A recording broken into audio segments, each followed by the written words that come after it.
Figure 62. Horus fighting the ox leg. The strange, ugly, serpent-strangling dwarf, or giant, may also be considered here, since, like Ipit, he was placed among the stars at an early period.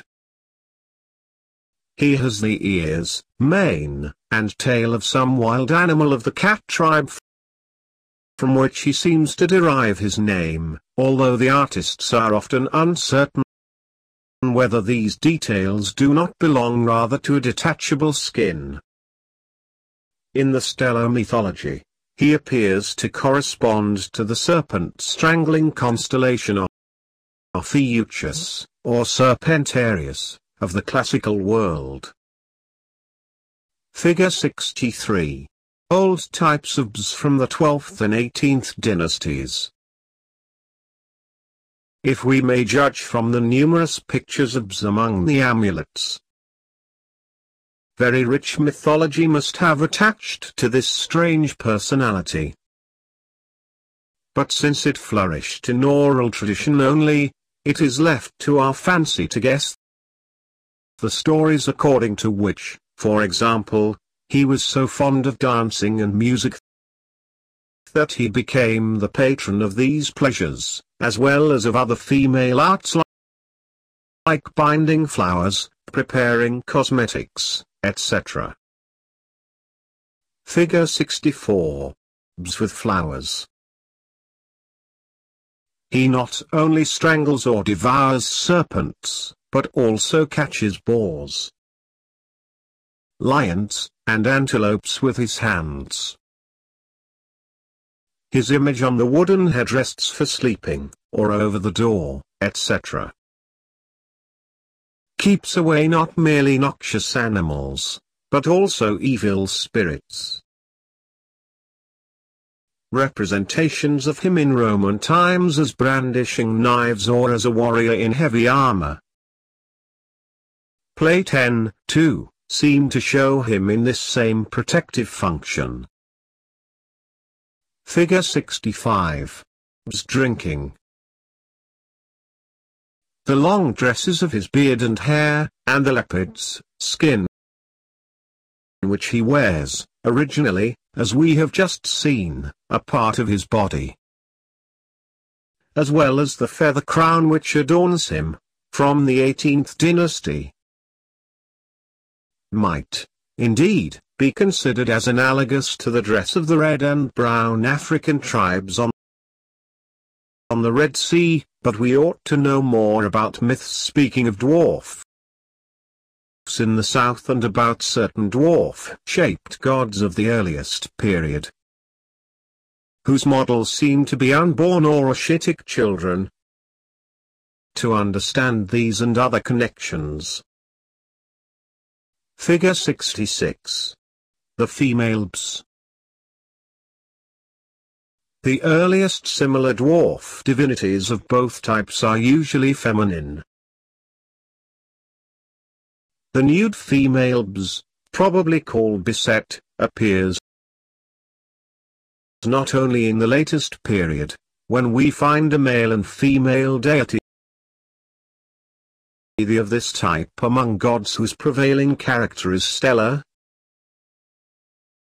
but also in the magic wands of the 12th dynasty, from which date we here reproduce a statuette of the female Bs crushing a serpent and wrapped in the skin of someone of the Felidae, while her ears likewise are those of that animal. Figure 67. The female Bs. Thus, probably as being one of the oldest divine forms known, Bs and his earlier prototypes or relatives, the bow-legged, undeveloped dwarf gods, furnished the patterns for certain deities in whom the later pantheistic age wished. This symbolizes the most universal or the most primitive power of nature. This mode of representation was subsequently applied also to a divinity claimed to be the oldest of all, Ptah, the god of Memphis, and his local variant, Sokari, and then was fitted to Nu, the abyss.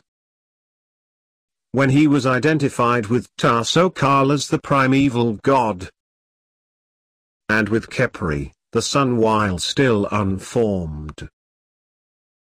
Figure 68. A past ache. Herodotus calls the protective amulet figures of Bs at the prow of Phoenician ships representations of Hephaestos, that is Ptah, of Memphis, giving their Phoenician name very exactly as Ptuikoi, or Little Ptahs.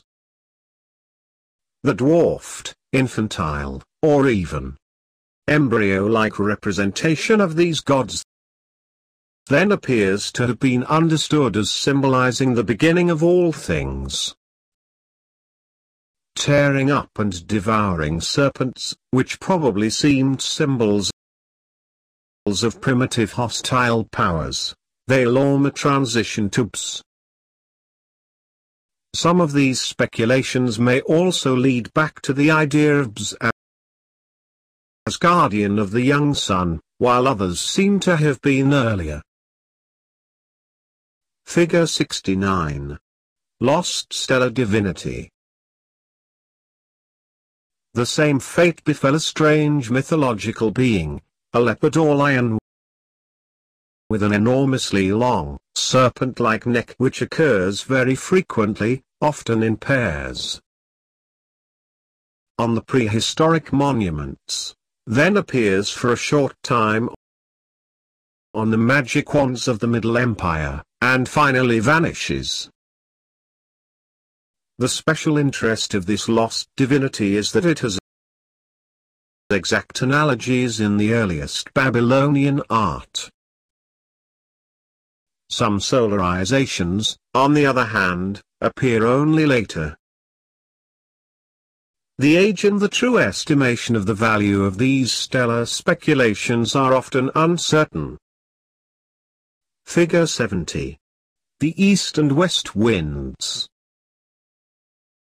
New interest in their groups was awakened especially by Greek influence when the 12 signs of the zodiac, which the Greeks had received from the Babylonians, penetrated into the sacred astronomy of Egypt. The 4 winds also were considered to be divine. The north wind is a ram or bull with 4 heads, although variants sometimes occur. The east wind is a hawk, perhaps because the sun god rises in the east. The south and west winds reveal their burning character by having the head or body of a lion and a serpent respectively.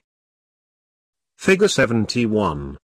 The air god Shuhei with the south and north winds. Many of these attributes are quadrupled, 4 being the celestial number. Occasionally they occur in even greater repetitions. Frequently all 4 winds have the shape or head of a ram, as an allusion to the word Bai, soul, breath. They are usually winged. Their names are known only from very late times. On the analogy of the 4 souls, or rams, of the winds, the Greek period attempted to represent the gods of the 4 elements also as rams. These deities being Re, sun and fire, Shu, air, Keb, earth, and Osiris, water. Figure 72. An hour. Special gods represented the 24 hours of the day. Though the 30 days of the month were not personified, each was placed under the protection of a well-known god. The first, characteristically enough, under that of the moon god, Thout, as the great regulator of time. Fig 73. Neperi, the marked by ears of grains. we may close our enumeration of the gods of nature with the personifications or the four senses, who appear as men bearing on their heads the organ connected with the sense in question and frequently accompanying the sun god, probably in his capacity of the creator of all things. These deities are who, feeling, wisdom, frequently confused with who, abundance, Sayu or Sayu, taste, Ma, sight, and Sozam, later Sodem, Sotam, hearing. The first two also symbolize wisdom. Heka, magic, is similarly personified, both of whom often accompany the sun god in his ship. Figure 74. The Field Goddess. To these male abstractions we sometimes find added the female personifications of joy, Otwai, ebb, and happiness, Hepit. On the strange development of Mut, justice. Countries and cities have female sonifications, as is shown by Nikbet. Naturally, however, these abstract deities play little part in Egyptian mythology, and their role was quite inferior to that which similar divinities have enjoyed in certain other religious systems. Some cosmic and cosmogonic myths. I. The creation of the world and of men. Figure 75. The birth of the sun god. This constant incongruity of Egyptian myths is also illustrated by a remarkable series of cosmogonic pictures which show first the sun god growing members in a strange representation which seeks to indicate his embryonic condition. Near him sit the air gods Shu and Tephanet as little children. This symbolizes their primeval nature and their precedence of the sun god. Next, the sun god again appears in an embryonic state, floating in an ornamented box, which, the explanation says, represents not the heavenly flood. Although we should expect the abyss or ocean as the place of the newborn sun, the chest adapts this idea to the Osiris-Horus myth. Figure 76. Further symbols of the birth of the sun god. At any rate, he represents quite a unique cosmogonic symbolism which would seem to be in conflict with all the other pictures. This is not more strange, however, than the sun god, in members in the background as the heavenly face and the half-developed flower, growing from a base which the artist made to be midway between an indication of a pool of water and the solar disk. The value of these mystic pictures, claiming to be reproduced according to the earliest traditions, is that they again illustrate the combination or so many different theories about the origin of the sun and of the world. The divergence of these views makes the mystery the more solemn to the Egyptian mind. Figure 77. The heavenly cow, the sun god, and the gods supporting her, Shu in the center. After rather obscure directions on how to depict the new order of things, this same collection gives another very interesting explanation of the sun god's departure from the earth to the sky. The majesty of that god said to Thout, "Call now for me to the majesty of Keb," thus. "Come, hurry immediately." Then the majesty of Keb came. The majesty of that god, i.e., Re, said, take care with thy serpents which are in thee. Behold, I have feared them as long as I have existed. Now thou knowest their magic formulae.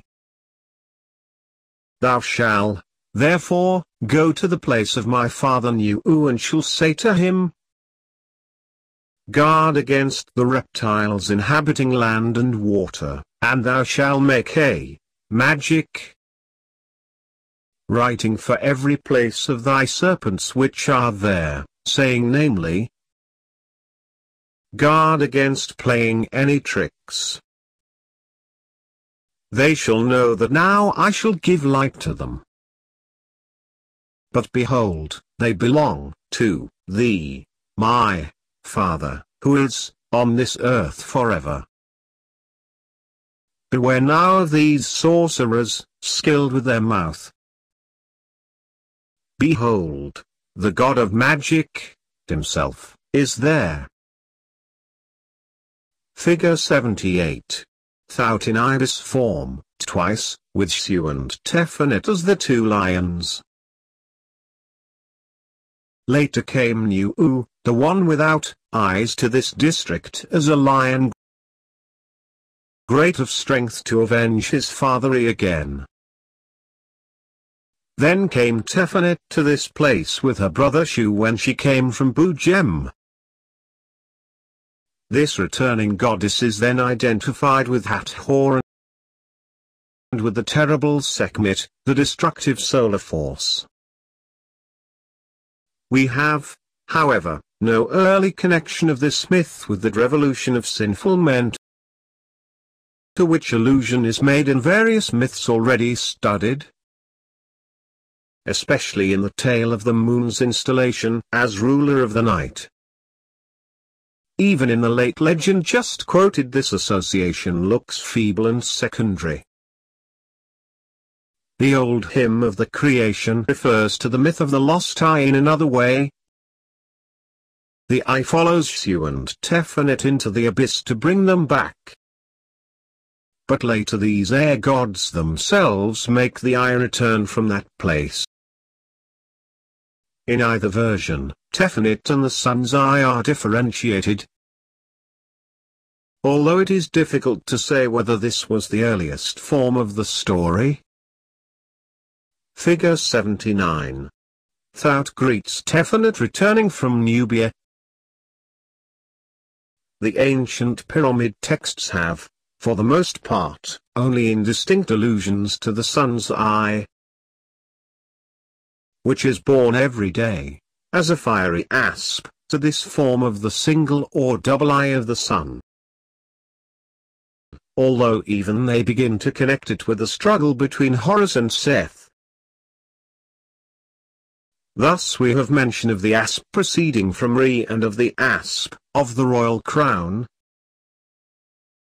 which is mentioned previously in the same passage, proceeding from Seth, which was taken away and brought back. This restoration was scarcely to Seth, although such an asp was worn on the head of Seth, just as it regularly adorned the forehead of the solar deity. It would seem rather that Seth had stolen it for a time, and that the sun god had accidentally found it. Figure 80. The solar eye in the watery depth. A most definite allusion declares that, the king going to heaven will take the eye of Horus to himself. The king is a son of Khnum. In other words, the lost eye disappeared in the depths of Khnum's watery realm. In the source of the Nile and the ocean, at the first cataract, where it lives as their goddess, great in magic, of the south. Figure 81. The solar eye guarded in the deep. The papyrus of An adds an explanatory inscription to the basin holding the hawk's eye. the ocean, his name is Lake of Purification of Millions, and thus indicates a parallel interpretation of the legend as the daily descent of the sun's eye to the depths of the ocean and its return from it, while the deity to the left, holding the palm branch, is explained as Shuhei, infinite space, that is, like Shu, an air god. Thus we understand why parallel representations substitute for the pictures here given the two lions who carry the sun, i.e., the air gods Shu and Tephanit, who each day separate the eye of the sun from its place in the water, and so restore it to the world. To this restoration and to the numerical interpretation of the safe eye, the intact eye, the priests alluded when they depicted the solar eye in the peculiar symbol which became the most popular amulet of the Egyptians. Thus the older solar myths and their subsequent tendency toward adaptation to the Osirian cycle, which was partly solar, merged in such various ways that we can no longer separate them.